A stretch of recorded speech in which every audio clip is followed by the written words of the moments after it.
কখনো দেখা যাচ্ছে তোমাকে মন্ত্রীর পদ দিয়েছে, তোমাকে এমএলএমপির পদ দিয়েছে, বা তোমাকে টোপ দিয়েছে, সামনে বারে তোকে মন্ত্রী বানাবো বা বড় আরো পদ দেবো, কিন্তু এমন একটা সময় দেখা যায় তোমার দলের নেতা নেত্রীর সঙ্গে এমন কেউ হয়তো আল্লাহর বিরুদ্ধে কথা বলেছে, নবীর বিরুদ্ধে কথা বলে দিয়েছে।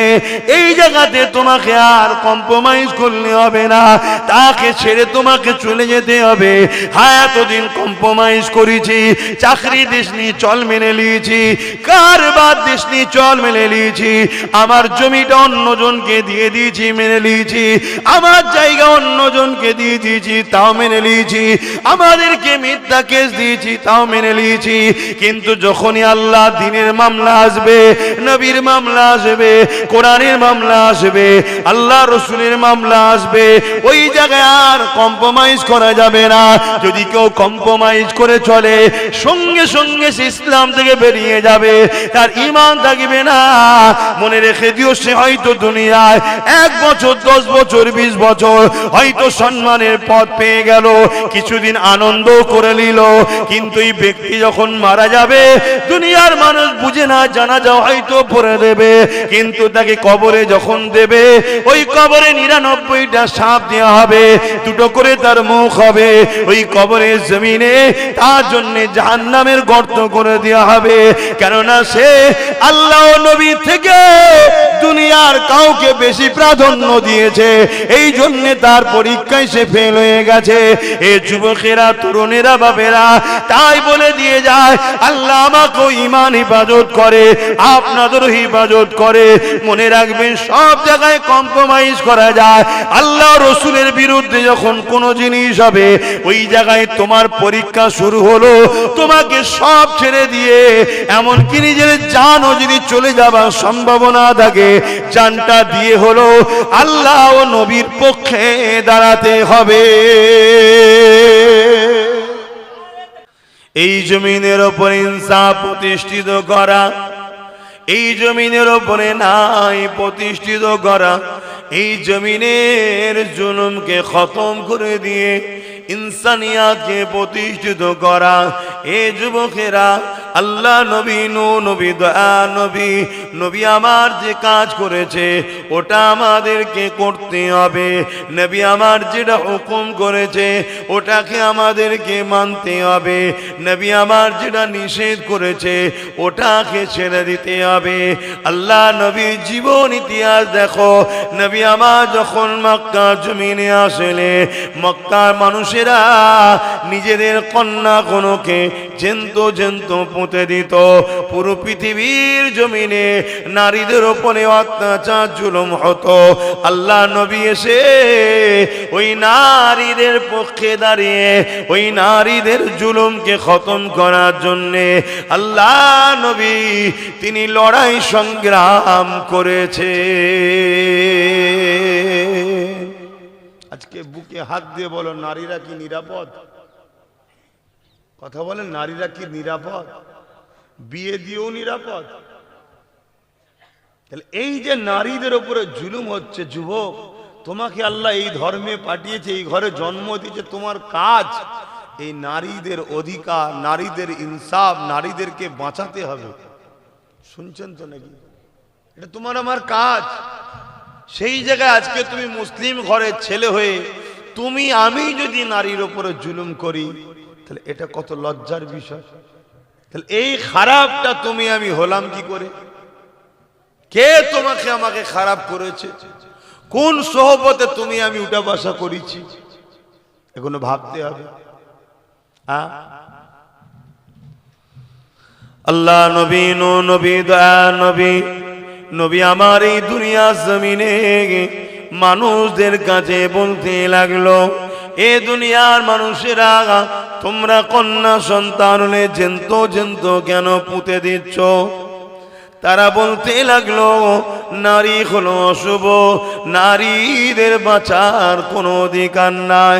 আল্লাহ নবী বললেন না, নারী অশুভ নয়, নারীর পায়ের তলায় তো জান্নাত, আল জান্নাত তাহাত আকদামুল উম্মাহাত। প্রতিটা ছেলেদের জান্নাত হলো তার মায়ের পায়ের তলায়, মা হলো নারীর জান।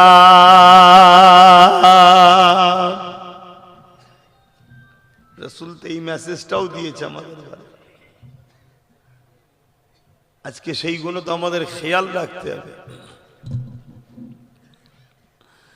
এ নওজোয়ান তরুণেরা, আল্লাহ নবী অনেক কষ্ট করেছেন এই জমিনের উপরে অন্যায়কে বন্ধ করার জন্যে, এই জমিনে নারীদের হত্যাও তো বন্ধ করার জন্যে।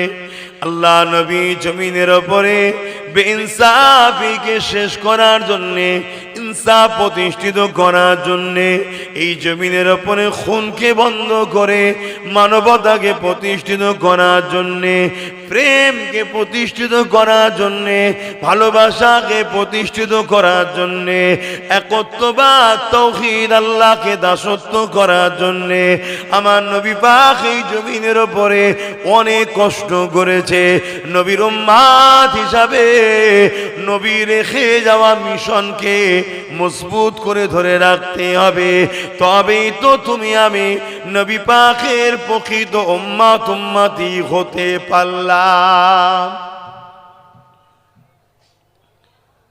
আপনাদের মহল্লায় নয় তো? হ্যাঁ, আল্লাহ নবী জীবনে এমনও দিন গেছে, নবী আমার মক্কা জমিনে যখন দ্বীনের প্রচার করতে লেগেছেন, কাবা শরীফের সামনে একটা উঁচু টিলাতে দাঁড়িয়ে আল্লাহ নবী যখন মক্কার মানুষদেরকে ডাক দিলেন, এ মক্কার মানুষেরা এদিকে আসো, সবাই আগে এসে কাবাকে ঘিরে ফেললেন।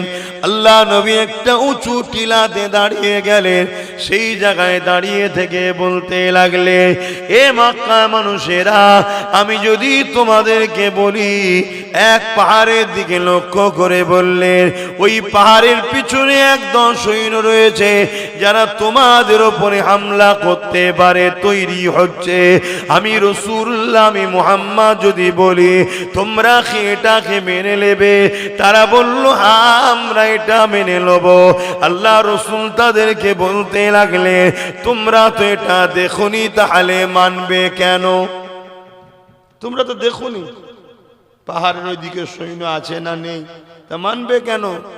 তারা বলছে, এ আব্দুল্লাহর বেটা মুহাম্মদ সাল্লাল্লাহু আলাইহি সাল্লাম, 40 বছর ধরে আপনাকে ছোটবেলা থেকে দেখছি, কোনো দিন কখনো আপনি মিথ্যা বলেননি, আপনি আল আমিন, চিরসত্যবাদী। জোরে বলুন সুবহানাল্লাহ। কারা বলছে? আপনাদের মহল আজানটা হয়েছে।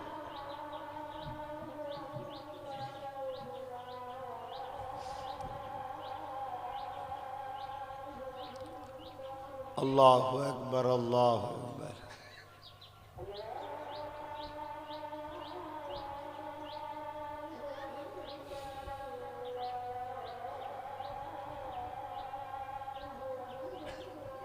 আল্লাহ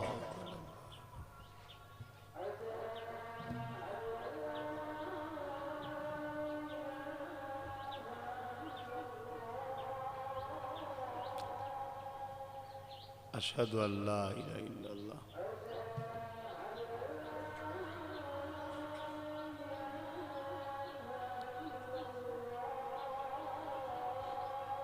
আশহাদু আল্লা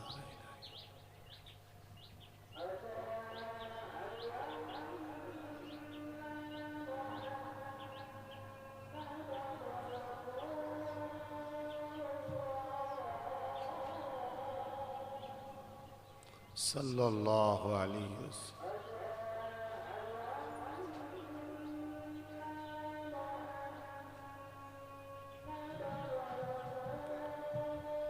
সাল্লাল্লাহু আলাইহি ওয়াসাল্লাম।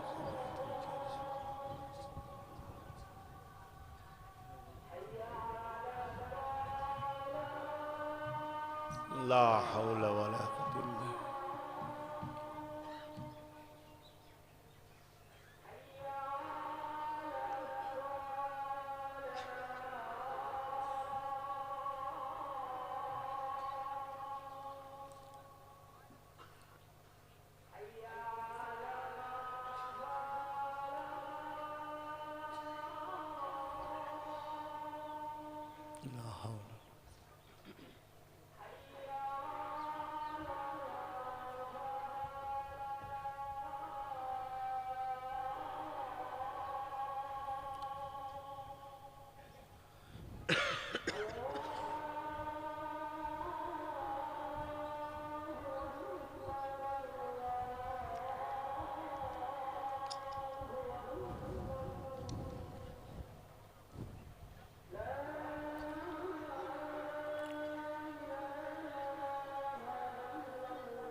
দরুদ শরীফ আল্লাহুম্মা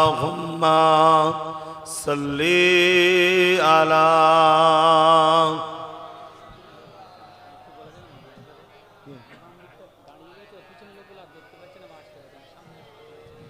কিন্তু কিভাবে যাবে বলেন এটা দিয়ে,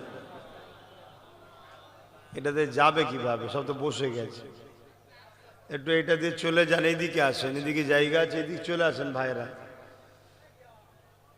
এদিক চলে আসে। मेरी उल्फत मदीने से यूं ही नहीं, मेरे आका का रोज़ा मदीने में है। मैं मदीने की जानिब न कैसे खींचूं, मैं मदीने की जानिब न कैसे खींचो, मेरा दीन दुनिया मदीने में है। मेरी उल्फत मदीने से यूं ही नहीं, मेरे आका का रोज़ा मदीने में है। अरसे आजीम से बढ़ के जिसका बड़ी शान है, रोजाए मुस्तफा जिसकी पहचान है, रोजाए मुस्तफा जिसकी पहचान है, जिसका गम पल्ला कोई मुअल्ला नहीं, जिसका गम पल्ला कोई मुअल्ला नहीं, एक ऐसी मोहल्ला मदीने में है। मेरी उल्फत मदीने से यूं ही नहीं, मेरे आका का रोज़ा मदीने में है। अल्लाहुम्मा सल्ली अला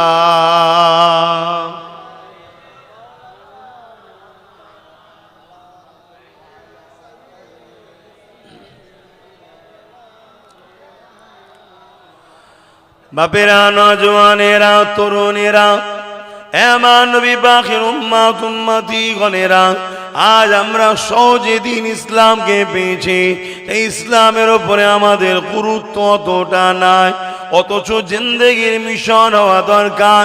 যতদিন বাঁচব আল্লাহ নবীর দিনের পাহারাদার হয়ে বাঁচব, যতদিন দুনিয়াতে থাকব আমার রাসূলুল্লাহ দিন মেনে চলব, রাসূলের সুন্নাহ অনুযায়ী চলব এবং রাসূলুল্লাহ রেখে যাওয়া দিনের পাহারাদার হয়ে থাকব। এটা যদি তোমার আমার মিশন হতো তাহলে চিন্তার কোনো কারণ ছিল না। হাসতে হাসতে দুনিয়া থেকে জান চলে যেত আস্তে আস্তে, যেটা তুমি আমি বুঝতে পারতাম না, এবং পরকালও তোমার আমার কোনো চিন্তা থাকতো না। আল্লাহ পাকের দয়ার বিনিময়ে হাসতে হাসতে আল্লাহ পাকের জান্নাতি হয়ে যাব। মিশন এটাই করো। আজ আমরা এর ঘর বাঁচাবো, ওর ঘর ভাঙবো, ওর ঘর বাঁচাবো, এর ঘর ভাঙবো, এই মিশনে আমরা বেঁচে আছি। আমাদের মিশন একটাই হবে, আমিনা লালের রেখে যাওয়া কষ্টের ইসলামের পাহারাদার হয়ে থাকবো। আমরা যদি লড়তে হয় কখনো আল্লাহ ও রসুলের জন্য লড়বো। কাউকে যদি ভালোবাসতে হয় আল্লাহ ও রসুলের জন্য ভালোবাসবো, কারো থেকে যদি মুখ ফিরিয়ে নিতে হয় আল্লাহ ও রসুলের জন্য লড়বো। এটাই আমাদের মিশন হওয়া দরকার। কেন এই জিন্দেগিটা আল্লাহ দিয়েছে রসুলের গোলামি করার জন্য। কিন্তু আজ আমাদের মিশন কি? আজকে আমাদের জিন্দেগির লাইফটা কি? একটু নিজেকে প্রশ্ন করবেন যে আমি কি করছি। শুধু আর শুনলে হবে না, নিজেকে একবার প্রশ্ন করবেন। কেন মৃত্যু সবার হবে। এ দুনিয়া শাস্তির জায়গা নয়, এটা পরীক্ষার জায়গা। রেজাল্ট আউট হবে ময়দানে মাশরে। কেউ যদি ডানাতে আমলনামা পায় সে হাসতে হাসতে জান্নাত যাবে, জোরে বলুন সুবহানাল্লাহ। আর কেউ যদি বাহাতে আমলনামা পায় তার লাইফ শেষ, সে কাঁদতে কাঁদতে জাহান্নামে যাবে। দুনিয়াতেও যেদিন রেজাল্ট আউট হয় অনেকে হাসে অনেকে কাঁদে, ফেল যারা হয় কাঁদে, কিন্তু সুযোগ আছে পরের বছর দিবার, কিন্তু ওখানে কোনো সুযোগ দ্বিতীয়বার আর নাই।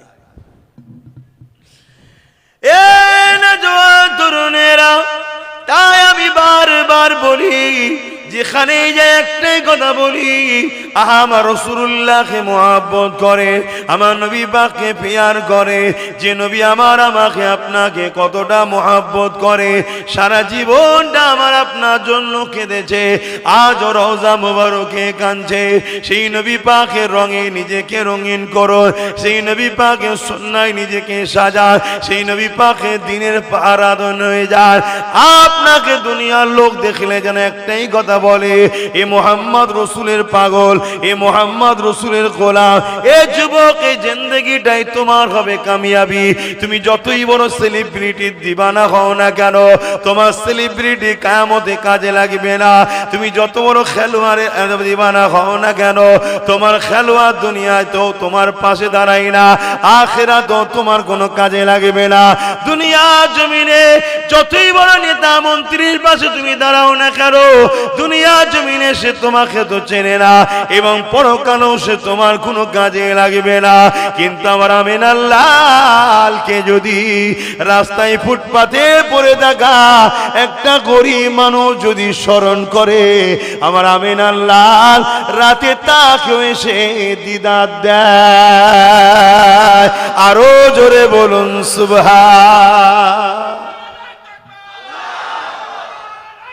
আল্লাহু আকবার, ইয়া রাসূলুল্লাহ জিন্দাবাদ, আল্লাহ।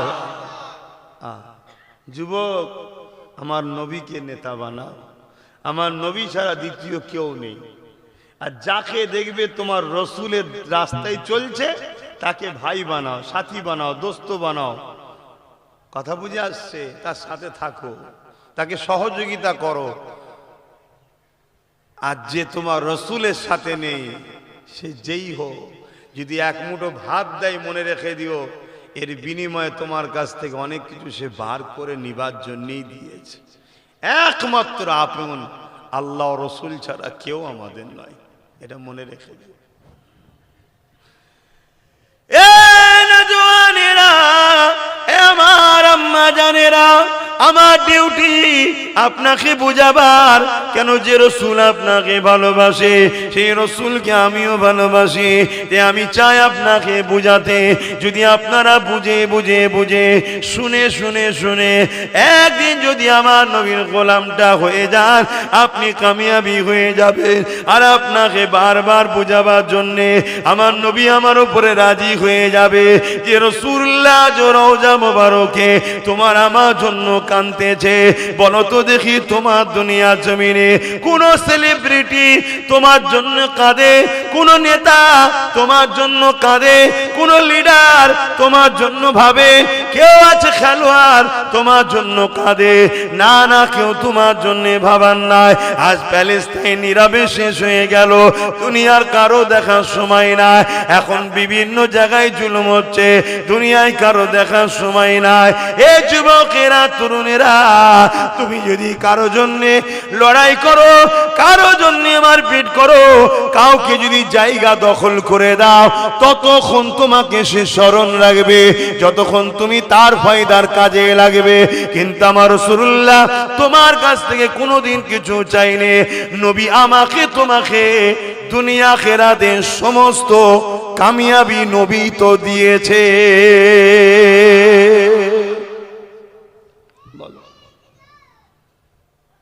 বাস্তবের সঙ্গে মিলিয়ে দেখো, যতক্ষণ তুমি দিতে পারবে ততক্ষণ তোমাকে ওই পাচ্ছে বলেই মৌখিক একটা না বললে নয়, তাই ভালো আছিস রে, ও ঠিক আছে, ভালো থাকিস। আর আমার রাসূল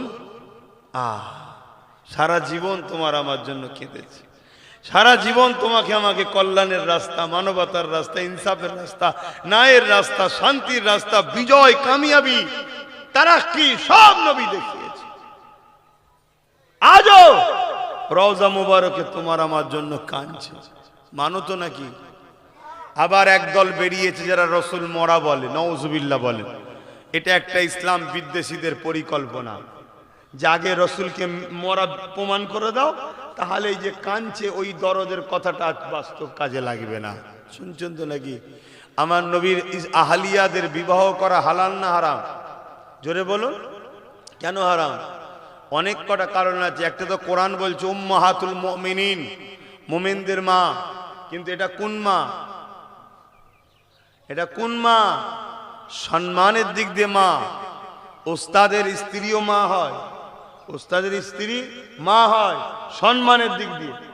কথা বুঝে আসছে না? নাই, কিন্তু উস্তাদ মারা গেলে যদি নেকার হয় তাতে বৈধ হবে, নিষেধ নাই। কথা বুঝে আসছে? সম্মানের দিক দিয়ে। কিন্তু রাসূলে পাক সাল্লাল্লাহু আলাইহি ওয়াসাল্লামের স্ত্রীদের নেকা করা যায়? কেন করা যায় না? যার স্বামী ইন্তেকাল করেনি, যার স্বামী রয়েছে এখনো, বিবাহ যখন কেটে যায়নি, তাহলে সে নারীর সঙ্গে বিবাহ হারাম। আমার রাসূলুল্লাহর আহলিয়াদের সঙ্গে আমার নবীর নেকা এখনো কাটেনি, কেন নবী হায়াতে আছে। জোরে বলুন সুবহানাল্লাহ, আরো জোরে বলুন সুবহানাল্লাহ। সেই নবী আজও তোমার আমার জন্য কাঁদছে। যুবক, তুমি কাকে ফলো করছো? কার অনুসরণ করছো? তুমি তো আমার নবীকে অনুসরণ করবে। কিয়ামতের দিনে কোনো নেতা কারো হবে না, কিয়ামতের দিনে কোনো দাদা দিদি কারো হবে না, কিয়ামতের দিনে কোনো বাপ মা কারো হবে না। এ যুবকেরা, কিয়ামতের দিনটা এত কঠিন দিন হবে, যেদিন মাথার এক বেগ দেখতে লাভ, এক হাত উপরে আল্লাহ সূর্যকে নামিয়ে দেবে, সূর্যে 12 গুণ তাপ আল্লাহ বাড়িয়ে দেবে। মাটিটা, জমিনটা লোহা যেমন আগুনে দিলে গরম হয়ে যায়, ওই রকম লাল হয়ে যাবে। মানুষ জমিনের উপরে দাঁড়াতে পারবে না। যার উপরে যার জোর চলবে, তাকে জমিনে শুইয়ে দিয়ে তার বুকের উপরে পা দিয়ে দাঁড়িয়ে যাবে। এই কিয়ামতের দিনেতে কেউ কারো হবে না, সবাই নফসি নফসি করতে থাকবে।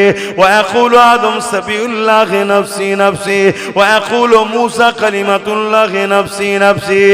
এই যুবকেরা, তরুণেরা, আজ যাদের জন্য যৌবন নষ্ট করলে, যাদের জন্য ক্ষমতা নষ্ট করলে, যাদের পিছনে ঘুরে ঘুরে জিন্দেগি কাটালে, যাদের জন্য তুমি তোমার কওমের ভাইকে মারলে, যাদের জন্য তুমি তোমার মসজিদের দুশমন হয়ে গেলে, যাদের পিছনে ঘুরে তুমি আল্লাহ দ্বীনের দুশমন হয়ে যাচ্ছ, তোমার বিবেক এখনো কি সাড়া দেবে না? সেই তারাও কিয়ামতের দিনে তারা তো উল্টো পায়ে আল্লাহর জাহান্নামে যেতে থাকবে। তাহলে কিয়ামতের দিনে তোমার আমার কি হবে? ওই দিনে একমাত্র একজনের জবানে বেরোবে, ইয়া রাব্বি হাবলি উম্মতি উম্মতি উম্মতি। ওটা অন্য কেউ নয়, তোমার আমার নবী মুহাম্মদ আরবি সাল্লাল্লাহু আলাইহি ওয়াসাল্লাম। সেই নবীর জন্য কি করেছো বলো? আমি প্রত্যেকটা যুবককে জিজ্ঞেস করছি, বলো। কারো 30, কারো 40, কারো 50 বছর বয়স হয়ে গেছে, আমার নবীর জন্য কি করেছো বলো? কবার নবীর জন্য মারপিট করেছো? কবার নবীর জন্য কেঁদেছো? কবার নবীর জন্য কারোর সঙ্গে ঝগড়া করেছো? কাউকে ছেড়ে দিয়েছে, এই তুই আমার নবীর নামই তোর সাথে নয়, বলো। কিন্তু এই যুব সমাজ দুনিয়ার বেঈমান কাফের চরিত্রহীন নেতাগুলোর জন্য অপর মুসলমানের সঙ্গে কথা বন্ধ করে দিয়েছে, অপর মুসলমানের ঘর ভাঙছে, অপর মুসলমানকে কেস দিচ্ছে। কথা কি ভুল বলছি? হাত্তাকে এই বেঈমান কাফের জাহান্নামের কুকুরগুলোর জন্য নবী বংশের বাচ্চাদেরও মুসলমানরা গাল দিচ্ছে। কেন? ওদের ওই চোর দুর্নীতিবাদ নেতাদের বিরুদ্ধে বলি, তাই আমার বিরুদ্ধে মুসলমান কথা বলে। আছে না? না, আমি জানতে চাইছি এই মুসলমানগুলোর কাছে, বলো তোমার রাসূলুল্লাহর জন্য তুমি কি করেছো? তোমার শাহিনশাহ, তোমার বাদশাহ, শোনো, তুমি যদি এইটা বিশ্বাস না করো, তুমি তো মুসলমানই নয়, তুমি মুসলিম থেকে বেরিয়ে কাফের হয়ে গেছো। তামাম কায়নাতে যে যা খায় ওই খাবার মালিক হলেন আল্লাহ, কিন্তু ডাইরেক্ট আল্লাহ আপনার কাছে পাঠায় না, ওটা মদিনায় আসে, মদিনা থেকে রসুল বন্টন করে। জোরে বলুন সুবহানাল্লাহ। কথা মাথায় ঢুকছে? তাহলে তুমি যেটা খেলে দুপুর বেলায়, অবশ্যই রিজিকের মালিক আল্লাহ, কিন্তু এসেছে মদিনাওয়ালার দরবার থেকে। তুমি সেই রসুলের জন্য কি করেছো বলো? চোখের সামনে দেখছো কেউ তোমাকে কিছু দিচ্ছে, 1 কেজি আলু, 1 কেজি তেল, তুমি মনে করছো আমার আপন। ওটা তোমার নসিবে ছিল তাই, আর তোমার নসিবটা তুমি তো নিজে ফাটিয়েছো। 1 কেজি তেলে তোমার নসিব গেল কেন? তোমার তো নসিব হওয়া দরকার ছিল তুমি 1000 লোককে তেল আলু পেঁয়াজ দান করবে। তোমার তো এইটা নসিব হওয়া দরকার ছিল। তোমার নসিবটা আজকে এই জায়গায় গেল কি করে? বলো বলো বলো। শুধু নসিবের দোষ দিলে হয় না, আল্লাহ ইচ্ছা শক্তি আমাদের হাতে ছেড়েছে, বাকি সবটা আল্লাহর কুদরতি হাতে রেখেছে। শুধু একটা শক্তি আল্লাহ আমাদের হাতে ছেড়ে দিয়েছে, ইচ্ছা শক্তি।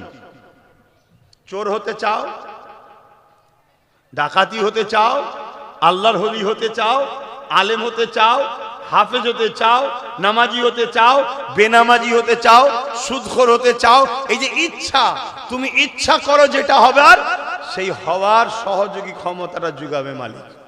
কিন্তু তোমার উপরে নির্ভর তুমি কি হতে চাও। না হয় তো সবাই দোষ দেবে আল্লাহকে। শুনছেন তো নাকি? এই ইচ্ছা শক্তিটা আল্লাহ আমাকে দিয়েছে, আপনাকে ইচ্ছা শক্তি আল্লাহ ছেড়ে দিয়েছে। তাহলে আপনি তো নিজে ইচ্ছা করে গোলাম হতে চেয়েছেন, আপনি তো নিজে ইচ্ছা করে কৃতদাস দাসী হচ্ছেন, কিন্তু আল্লাহ উম্মতে মুহাম্মাদি হওয়ার জন্য আমাদের কত খলিফা প্রতিনিধিত্ব করার জন্য জমিনে পাঠিয়েছে, আমাদের লিডার। আমরাই তো সমাজকে নেতৃত্ব দেব। কোথায় কারা নেতৃত্ব দিচ্ছে? তাদের হাইসিয়াত কি আছে আমাদের সামনে দাঁড়াবার? তারা আজকে আমাদের মাথায় উঠে নাচছে, আর আমরা তাদের পায়ের তলায় থেকে থেকে থেকে থেকে নিজের ভাইকে মারলাম। হক্কুন নাসের গুনাহ। আমার আগে ভাই বলছিলেন দুটো হক, একটা হক্কুল্লাহ, একটা হক্কুন নাস। একটা আল্লাহর হক, একটা বান্দার হক। হক্কুল্লাহ যদি ভুল হয় আল্লাহ মাফ করবে তওবা করলে, আর হক্কুন নাসে আল্লাহ মাফ করবে না। তো এই করতে করতে করতে করতে গুনার মধ্যে ছিলাম। এখন আমরা এবারে এই বেঈমান কাফের মুশরিক নেতাদের পাল্লায় পড়ে এবারে আমরা বেঈমান হচ্ছি।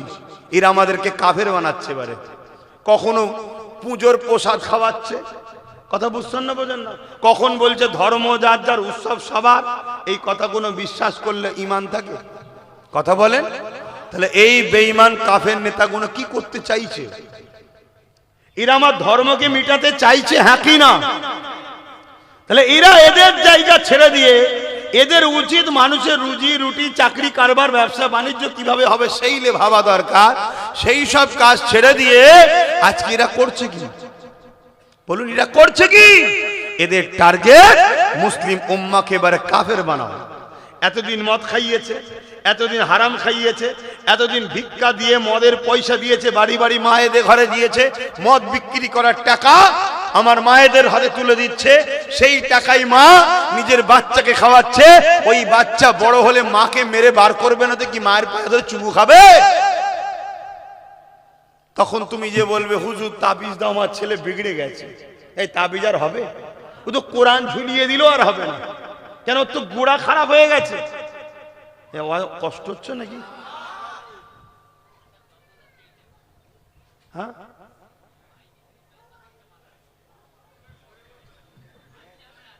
হ্যাঁ বলতে হবে তো।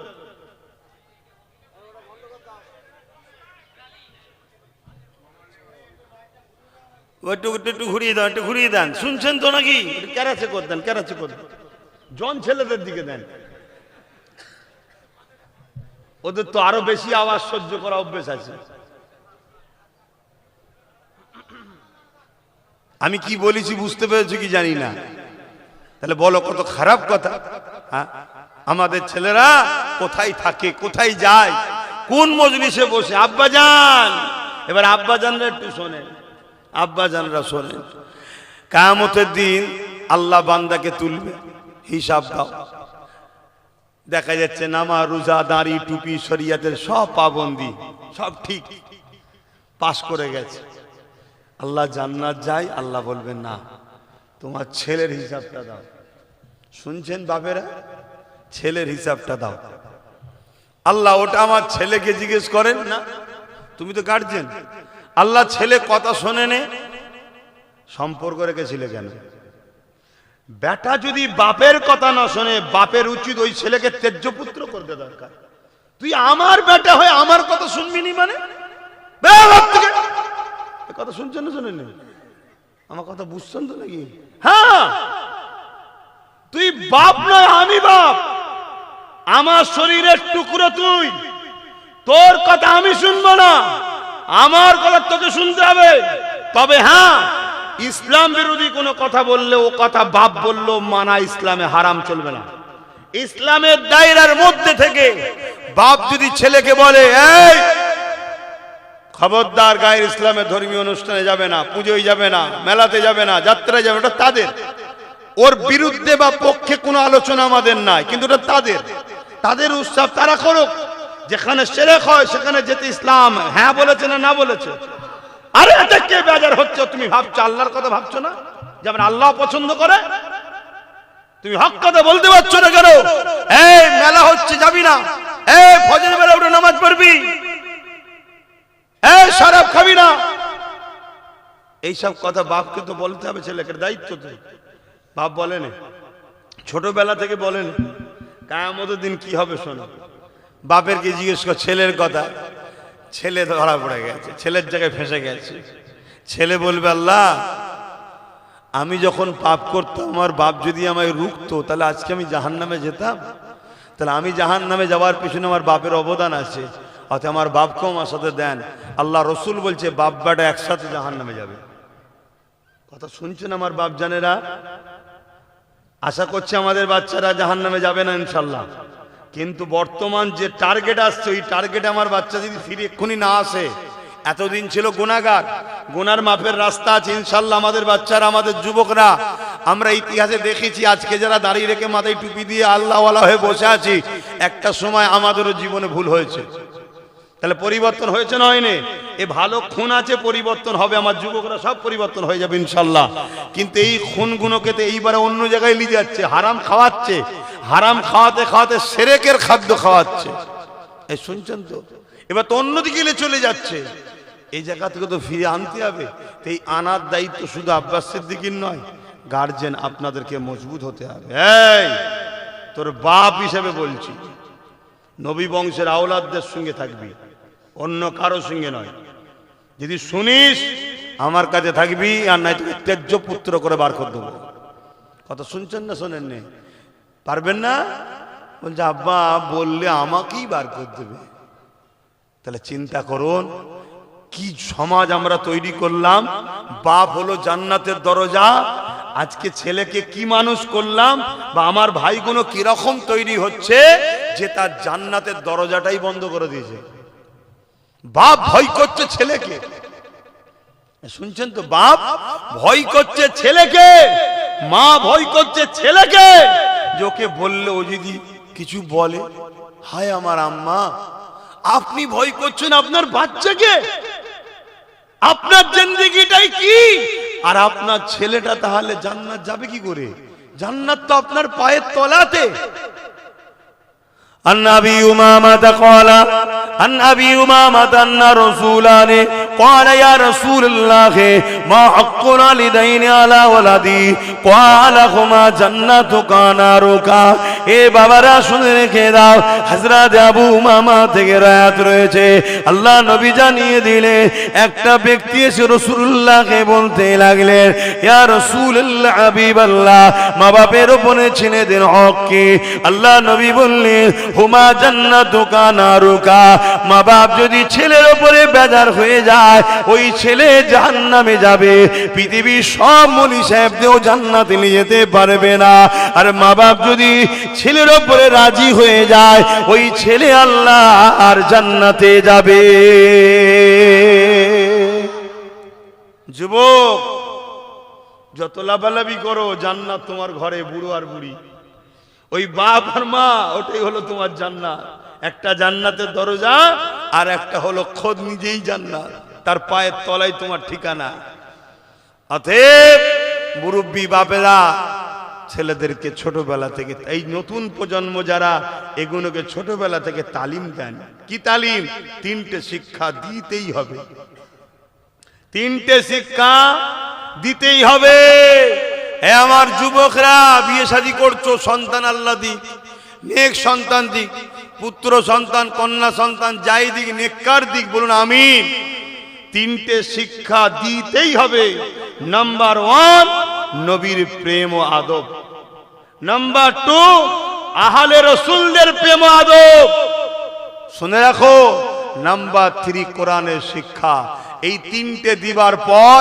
তারপরে আপনি ডাক্তার বানান উকিল বানান জজ বানান ডিএম বানান নেতা বানান লিডার বানান যাই বানান আপনার ছেলে সমাজকেও ধোঁকা দেবে না আর আপনার মুখে কখনো চুনকালি মাখাবে না মুখকে উজালাই করবে এবং আপনার ছেলে কিয়ামতের দিন আপনার হাত ধরেই জান্নাতে নিয়ে যাবে জোরে বলুন সুবহানাল্লাহ তাহলে কটা শিক্ষা দিতে বলেছে রাসূল আমি বলছি নাকি রাসূল হাদিস পাক রাসূল বলছে নাম্বার 1 নবী বলেছে আমার প্রেম শিখাও আমার প্রেম কারণ এটা ঈমান নাম্বার 2 আহলে রাসূলদের প্রেম ওটা ঈমানের শাখা একটা নাম্বার 3 কোরআনের শিক্ষা এরপরে যা খুশি শিখাও ডাক্তার উকিল জজ ডিএম বিডিও আইএস আইপিএস যা বানাবে বানাও সব জায়েজ আছে কথা বুঝে আসছে তো নাকি আর এই তিনটে শিক্ষা বানার পর সে যদি আইএস আইপিএস হয় জজ হয় ডিএম হয় বিডিও হয় নেতা হয় যাই হয় সে কখনো জালিম হবে না সে কখনো ফ্রড চিটিংবাজ প্রতারণাকারী ঘুষখোর হবে না তার জন্য কিয়ামতের দিন বাপকে ধরা পড়তে হবে না উপরন্তু সে বাপকে সাথে করলে জান্নাতে যাবে জোরে বলুন সুবহানাল্লাহ আমার অসুবিধা হচ্ছে না তো আমার একটু কাটা ছিলা ওয়াজ হয় কথা বুঝে আসছে কি করব বলে রোগ যখন জটিল হয়েছে মেডিসিন তখন কড়া পাওয়ার তো দিতে হবে তাতে চুল যাই চাক জানটা তো বাঁচুক কি ক্যান্সার হলে কেমো মারে না আর কেমো মারলে সব চুল উঠে পালাচ্ছে বলছে তা চুলের ময়া করলে হবে চুল যাই যাক জানটা তো বাঁচুক কি এজন্য একটু ডোজ কড়া মারি যাতে করে রোগী ঠিক হয়ে যায় আমার যুবকদের অসুবিধা হচ্ছে না তো ভাই খুব ভালোভাবে বোঝো আমার ভাই খুব ভালোভাবে বোঝো মায়ের থেকে খালা কখনো আপন হতে পারে না খালা যতই দরদ দেখাক মনে রেখে দিও স্বার্থ কিছু তাহলে আছে মা মাই হয় ঠিক আছে আর মায়ের থেকেও আপন মুহাম্মদ সাল্লাল্লাহু আলাইহি ওয়াসাল্লাম জোরে বলুন সুবহানাল্লাহ সেই রাসূলের দ্বীনের যদি কেউ আঘাত দেয় আর সে যদি তোমাকে পদ দেয় টাকা দেয় গাড়ি দেয় বাড়ি দেয় তুমি বুঝে লিও তোমার দ্বারা আগে দিনটাকে মিটাবে তারপরে সুদে আসলে সব তোমার থেকে উসুল করে নেবে বুঝতে পারছো তো আমার ভাইরা একটু বোঝো সব জায়গাতে কম্প্রোমাইজ করা যায় দুনিয়াদারি করতে গেলে অনেক জায়গাতে কম্প্রোমাইজ করে নিতে হয় ভাই ভাই একসাথে চলতে গেলে চলো এই ঘরটা ও নেবে কাউকে না কাউকে তো কম্প্রোমাইজ করতে হবে দুনিয়াদারিতে চলতে গেলে খেতে বসলে মাছের মাথাটা কেউ না কেউ তো নেবে, কম্প্রোমাইজ করতে হয়। কি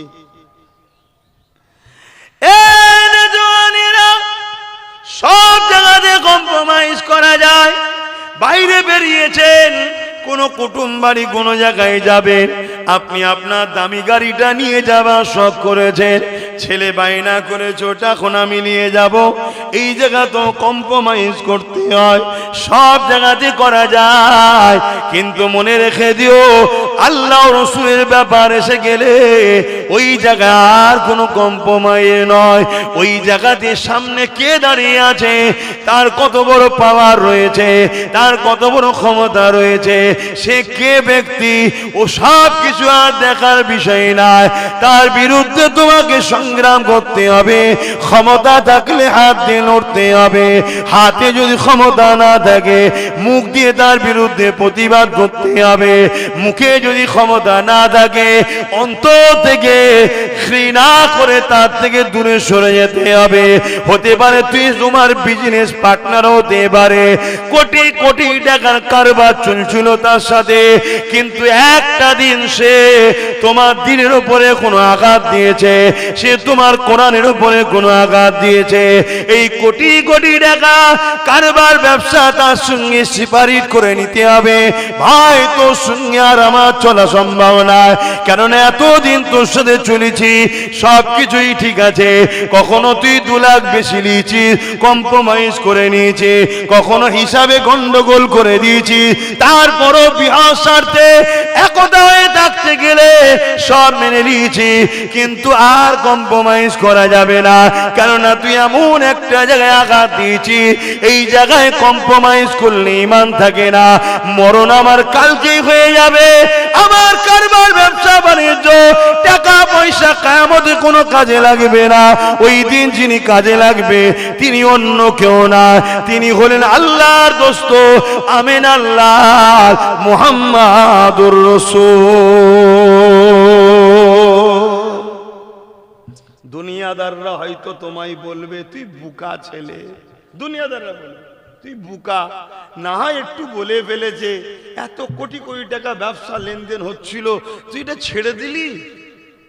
শুনছেন তো? আর আল্লাহ হয়তো এই জায়গায় তোমাকে আবার আরেকটা পরীক্ষা নিতে পারে, কি একেবারে রাস্তার ভিখারিও বানিয়ে দিতে পারে।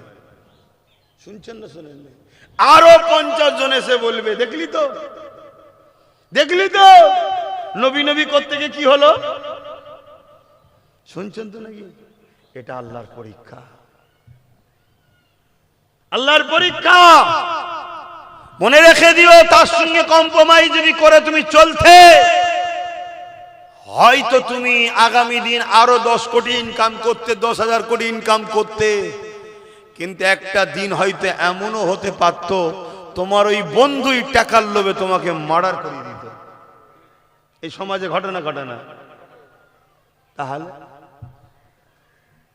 আর মনে রেখে দিও, জিন্দেগির প্রতিটা মোড়ে যখন আল্লাহ ও রাসূলের সঙ্গে কারো টক্কর আসে, তখন সবাইকে ছেড়ে দিতে হবে, আল্লাহ ও রাসূলের পক্ষে থাকতে হবে। এটা হবে তোমার পরীক্ষার কামিয়াবি, এটা তোমার পরীক্ষার কি কামিয়াবি।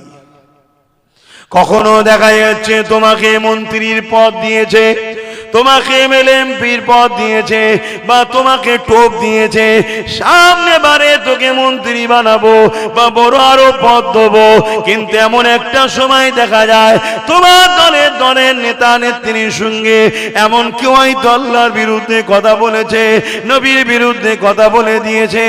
এই জায়গাতে তোমাকে আর কম্প্রোমাইজ করলে হবে না, তাকে ছেড়ে তোমাকে চলে যেতে হবে। হ্যাঁ, এতদিন কম্প্রোমাইজ করেছি, চাকরি দেশনি চল মেনে নিয়েছি, কারবার দেশনি চল মেনে নিয়েছি, আমার জমিটা অন্যজনকে দিয়ে দিয়েছি মেনে নিয়েছি, আমার জায়গা অন্যজনকে দিয়ে দিয়েছি তাও মেনে নিয়েছি, আমাদেরকে মিথ্যা কেস দিয়েছি তাও মেনে নিয়েছি। কিন্তু যখনই আল্লাহ দ্বীনের মামলা আসবে, নবীর মামলা আসবে, কোরআনের মামলা আসবে, আল্লাহ রসুলের মামলা আসবে, ওই জায়গায় আর কম্প্রোমাইজ করা যাবে না। যদি কেউ কম্প্রোমাইজ করে চলে, সঙ্গে সঙ্গে সঙ্গে সে ইসলাম থেকে বেরিয়ে যাবে, তার ঈমান থাকবে না। মনে রেখে দিও, সে হয়তো দুনিয়ায় 1 বছর, 10 বছর, 20 বছর হয়তো সম্মানের পথ পেয়ে গেল, কিছুদিন আনন্দ করে নিল, কিন্তু এই ব্যক্তি যখন মারা যাবে, দুনিয়ার মানুষ বুঝে না, জানাজা হয়তো পড়ে দেবে, কিন্তু তাকে কবরে যখন দেবে, ওই কবরে 99টা সাপ দেওয়া হবে, 2টো করে তার মুখ হবে, ওই কবরের জমিনে তার জন্য জাহান্নামের গর্ত করে দেওয়া হবে। কেননা সে আল্লাহ ও নবী থেকে দুনিয়ার কাউকে বেশি প্রাধান্য দিয়েছে, এই জন্য তার পরীক্ষায় সে ফেল হয়ে গেছে। এ যুবকেরা, তরুণেরা, বাবেরা, তাই বলে দিয়ে যায়, আল্লাহ আমাকেও ঈমান হিফাজত করে, আপনাদেরও হিফাজত করে। মনে রাখবেন, সব জায়গায় কম্প্রোমাইজ করা যায়। আল্লাহ রসুলের বিরুদ্ধে যখন কোনো জিনিস হবে, ওই জায়গায় তোমার পরীক্ষা শুরু হলো, তোমাকে সব ছেড়ে দিয়ে এমনকি নিজের জানও যদি চলে যাবার সম্ভাবনা থাকে, জানটা দিয়ে হলো আল্লাহ ও নবীর পক্ষে দাঁড়াতে হবে।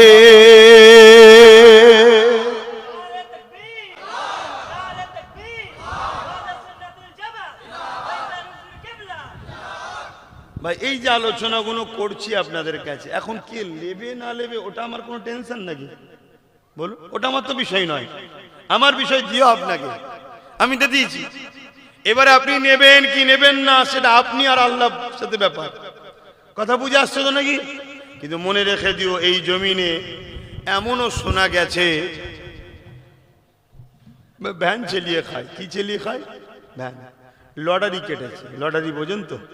হ্যাঁ, কাটা ইসলামে হালাল না হারাম? দেখে দেখে মুসলিম এলাকায় দেখবেন লটারির দোকান দেওয়া হচ্ছে। কেন? এ জাতিকে হারামে ঢুকাও, যাতে আল্লাহ এর উপরে নারাজ হয়, তবে তো জাতিকে মিটানো যাবে। এ আমার জাতি, শুধরে যাও, শুধরে যাও। কঠিন ভয়ানক দিন আসছে। প্যালেস্তাইন দেখেও শিখলে নে, হ্যাঁ, শুধরে যাও। তো সেই জায়গায় দেখা যাবে এক ব্যক্তি, এটা পেপারেও বেরিয়েছিল, লটারি কেটেছে, ফোন এসেছে, তোমার 1 কোটি টাকা লেগেছে। কি লেগেছে? 1 কোটি টাকা। ঘরে গেছে, 1 কোটি টাকা, শুধু ভাবছে 1 কোটি। আনন্দ 1 কোটি করতে করতে করতে করতে মারা গেছে। শুনছেন তো নাকি? মরে গেছে। টাকাটাও ভোগ করতে পারলো। এক তো লটারি কেটেছে হারাম, টাকাও পেল না। খুব ভালো ধরে বোঝো, ধৈর্য ধরো, সবর করো, তকদিরের উপরে ভরসা করো, আল্লাহ নাফরমানি করো না। আল্লাহ দিনকে যারা মিটাতে চাইছে তাদের সঙ্গে দল করো না। কথা বুঝে আসছে না? নয়, এটা মাথায় রেখো। আল্লাহ আমাদেরকে হেদায়েত করেন, বুঝার তৌফিক দেন। বলুন আল্লাহুম্মা আমিন। কেন মৃত্যু কার কখন আসবে কেউ জানে না। এই সমাজে কত দাদু বেঁচে আছে, তার নাতি পুতা ইন্তেকাল হয়ে যাচ্ছে, আছে না? না, তাহলে বলো কি গ্যারান্টি আছে আব্বাস সিদ্দিকী কালকে থাকবে? বলো কি গ্যারান্টি আছে?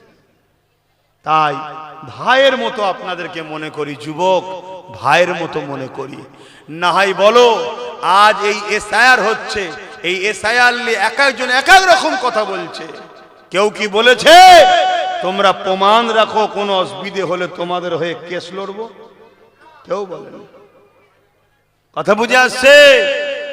সেই জায়গাতে সেই নবী বংশের আওলাদ, নওশাদ সিদ্দিকী হোক আর আব্বাস সিদ্দিকী হোক, সেই নবীর খানদানের বাচ্চা দেখো তোমাদের জন্য আজও কথা বলছে যে ঘাবড়ে যেও না, প্রমাণটা রেখো, কাগজটা রেখো, তোমাদের পাশে আছি আমরা। এটা ভাবো, তোমাদেরকে আমরা সন্তানের ভাইয়ের মতো ভালোবাসি। কেন এই বাংলায় আজকে কে কোন সিলসিলার দিকে চলে যাচ্ছে আছে ওটা বড় বিষয় নয়। প্রত্যেকটা মুসলমান এ বাংলায় দাদা হুজুরের রুহানি আওলাদ। প্রত্যেকটা পৃথিবীর মুসলমান আমার রসুলে পাকের রুহানি আওলাদ। জোরে বলুন সুবহানাল্লাহ। আর আমরা সেই নবীর খানদানের বাচ্চা হয়ে আপনাদেরকে বাঁচাতে চাইছি। হাতির দাঁত চিবাবার আলাদা হয়, দেখাবার আলাদা হয়। হাতির দাঁত চিবানোর আলাদা হয়, দেখানোর আলাদা হয়। আজ এই সমাজে কিছু লোক তোমাদেরকে দেখায় এক আর পিছনে করে আর এক। তাই তোমার নবীর খানদানের সন্তান হয়ে বলি, বাঁচতে যদি চাও আল্লাহ রসুলের দিকে ফিরে আসো, নবীকে মডেল বানাও, নবীকে লিডার বানো, নবীকে রসুল বলে মানো। নবী যে রাস্তা দেখিয়েছে সে রাস্তায় চলো। রসুলেরই একটা হাদিস, এ আমার মাননেওয়ালারা, তোমরা কুরাইশ বংশের বাচ্চার নেতৃত্ব মানবে। জোরে বলুন সুবহানাল্লাহ। আজ এতদিন কোন কুরাইশ বংশের বাচ্চা রাজনীতির নেতৃত্ব দেয়নি। আজ যখন নওশাদ রাজনীতির নেতৃত্ব দিচ্ছে, নবীর উম্মতের উচিত ডায়ে বায়ে সামনে পিছু কোন মুনাফিক, হারামখোর, গেজাখোর, মাতালখোর, মানবরূপী পশু, সমাজ বিরোধী, চরিত্রহীন জারজ সন্তানের কথা না শুনে নবী বংশের আওলাদের পাশে দাঁড়ানো দরকার আছে না নাই? আওয়াজ দিয়ে বলা আছে না? পাশাপাশি আমরা ধর্মীয় নেতৃত্ব দিচ্ছি তোমাদের। আমরা যারা ধর্মীয় নেতৃত্বে, তোমার ধর্মের বিষয়ে আমাদের সাথে তো আছো, আল্লাহ করে কি আছো না নাই? আছো। কিন্তু দুনিয়াবি ক্ষেত্রেও সে যখন রাজনীতির নেতৃত্ব দিতে নেমেছে, নবীর বংশের বাচ্চা, তার পাশে দাঁড়ানো দরকার আছে না নাই? এটা খেয়াল রেখো, মাথায় রেখো। আজ চারিদিকে দুশ্মন ভরে যাচ্ছে। এই ভাটপাড়াতে একজন মানবরূপী পশু প্রকাশ্য বলল, ইসলামে রেপ করাটা কোনো পাপের বিষয় নয়। এত বড় একটা ধর্ম ইসলামের উপরে এত বড় মিথ্যা কথা বলল, ওকে রাজ্য সরকারের পুলিশ অ্যারেস্ট করছে না, ওকে রাজ্য সরকারের পুলিশ অ্যারেস্ট করছে না।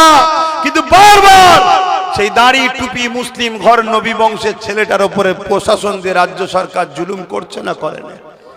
কেন? ওরা দুজন এক, যাতে এক তালে মাতাল, দুজনের সমান, দিদি মুদি দুজনেই এক। এরা দুজন টাকা রিপিট আর উপিট। অন্য রাজ্যে বিজেপি যা করছে, রাজ্যে মমতা তাই করছে। অতএব এই যে অর্জুন সিং, এ তো একদিন টিএমসির, একদিন বিজেপির, আবার টিএমসির, আবার বিজেপির। কালকে টিএমসিতে যাবে না, এর কি অভাব আছে? ওই জন্য এইরকম একটা মানবরূপী পশু যে সমাজে সংবিধান বিরোধী কথা বলল, ইসলামের বিরোধী কথা বলল, দাঙ্গার সিচুয়েশন তৈরি করলো, একটা ধর্মের ভাবাবেগে আঘাত দিল, এই মানবরূপী পশুটাকে অ্যারেস্ট করছে না। আর যে গরিবদের কথা বলে, এতিমের কথা বলে, বিধবার কথা বলে, হজ হাউসে মদের বোতল কেন খবর নিচ্ছে যে চাকরি, শিক্ষা, স্বাস্থ্য, কর্মসংস্থান, মানবতার কথা যে বলে, তার পিছনে হুলিয়ে দিয়েছে না দেয়নি একদল মুনাফিক গুন্ডাকে?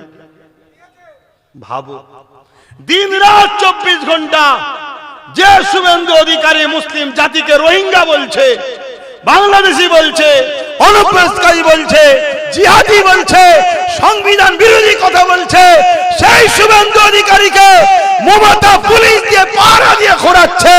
তার বিরুদ্ধে কোন রকম স্টেপ লাইনে, তার নন্দীগ্রামে একের অধিক থানা করে নেই, কিন্তু নওশাদকে হারাবে বলে শুধু ভাঙরে থানা বেরিয়েই যাচ্ছে।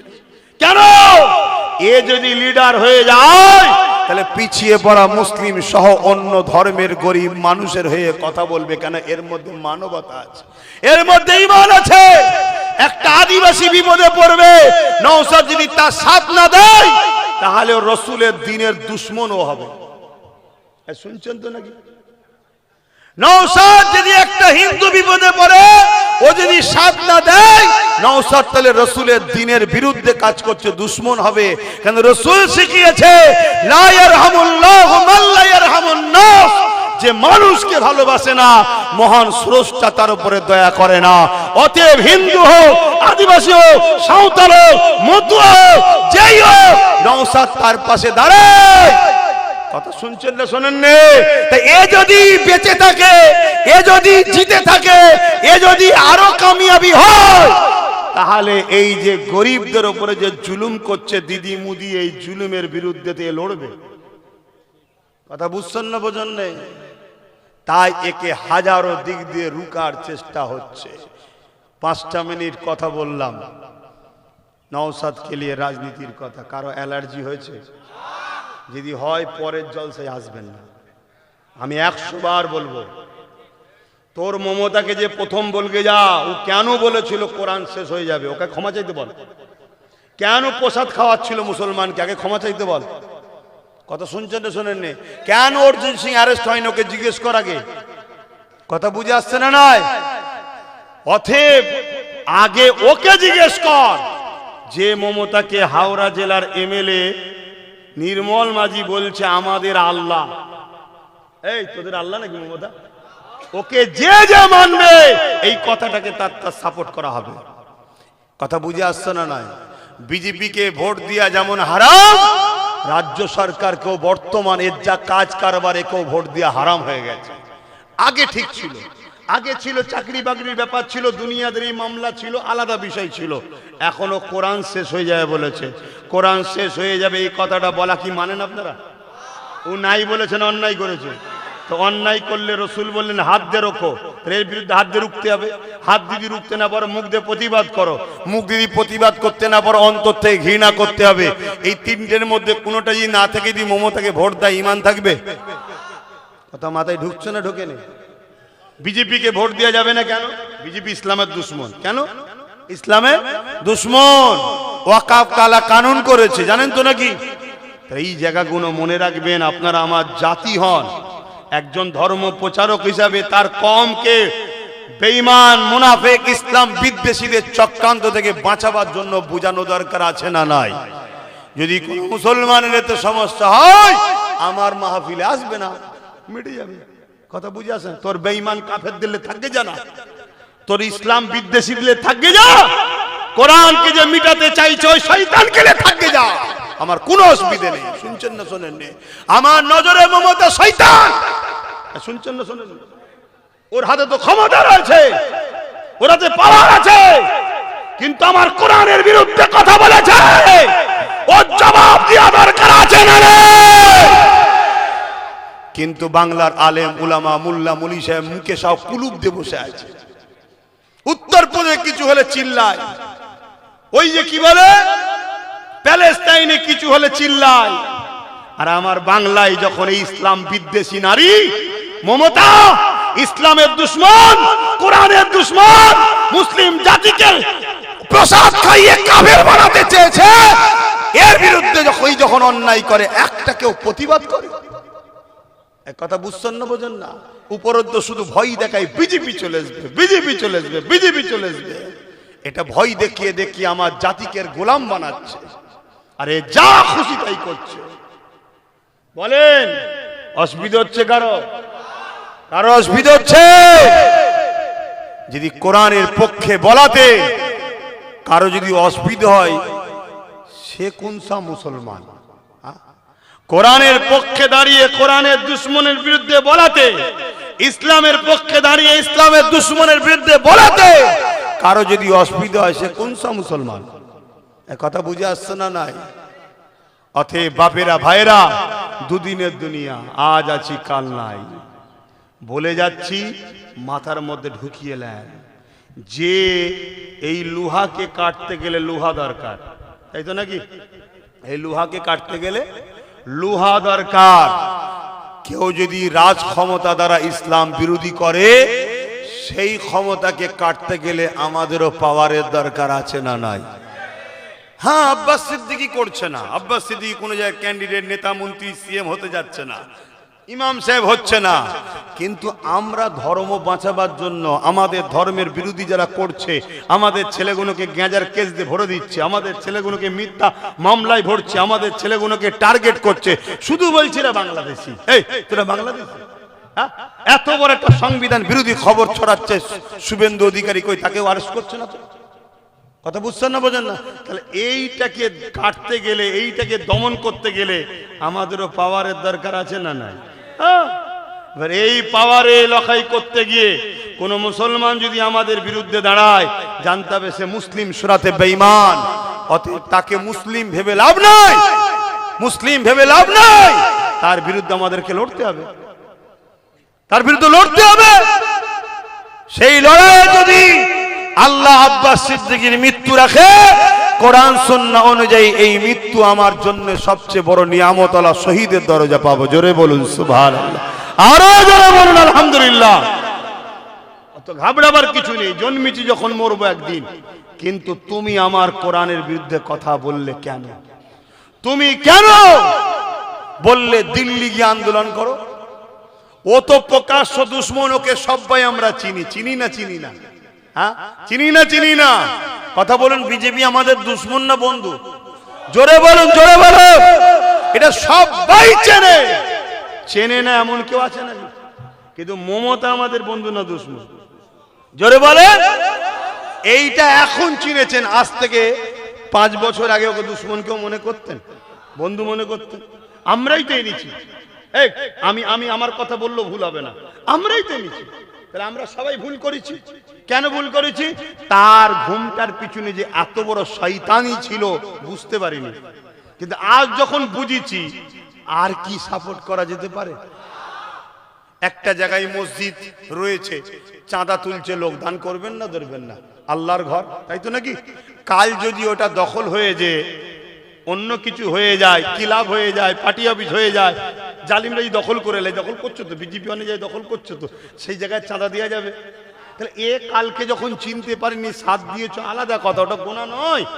বসিরহাট হুজুর ফতোয়ার মধ্যে লিখেছে, ফুটবল খেলা দেখতে গিয়ে হাততালি মারলে ওখানে গোল শুধু হচ্ছে না, বিবিও তালাক। শুনছেন তো নাকি? এখন কত লোক হাততালি মেরেছে বলেন তো? তালাক হয়ে গেছে নাকি? না, তালাক হয়নি। কেন? ও জানতো না, ও জানতো না। জেনে যাওয়ার পরে হাততালি মারলে কথা কিছু মাথায় ঢুকছে? তো একদিন এ যে ইসলাম বিদ্বেষী, আমিও জানতাম না, আপনারাও জানতেন না, তাই আপন মনে করে এনেছেন। অতএব কোনো ভুল আপনারা করেননি, আমিও করিনি। কিন্তু আজ যখন জেনে গেছি, ওরে সর্বনাশ, আমার সিল, আমার নুরা, আমারই ভাঙছে দাঁতের গুড়া। আমার সিল, আমার নুরা, আমারই ভাঙছে।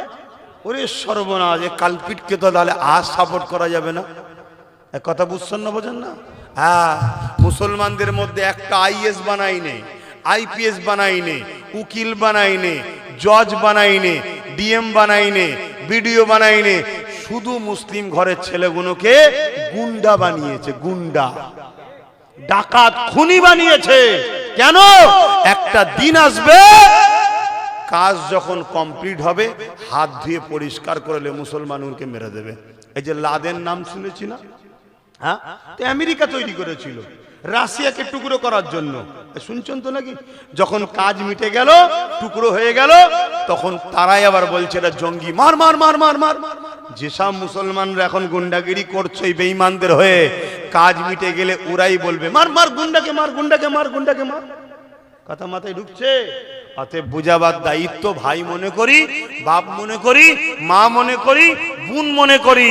আমার বাপ মা, আমার ভাই বোনকে আমি বুঝাচ্ছি, যেগুলো আমার নয়, সেই মুনাফেক গাদ্দার মুসলিম নামে কলঙ্কদের সঙ্গে আমার কোনো সম্পর্ক নাই। কথা বুঝে আসছে? তোর কাছে কেউ কোরআনের বিরুদ্ধে কথা বললে তোর দিল কাঁদে না?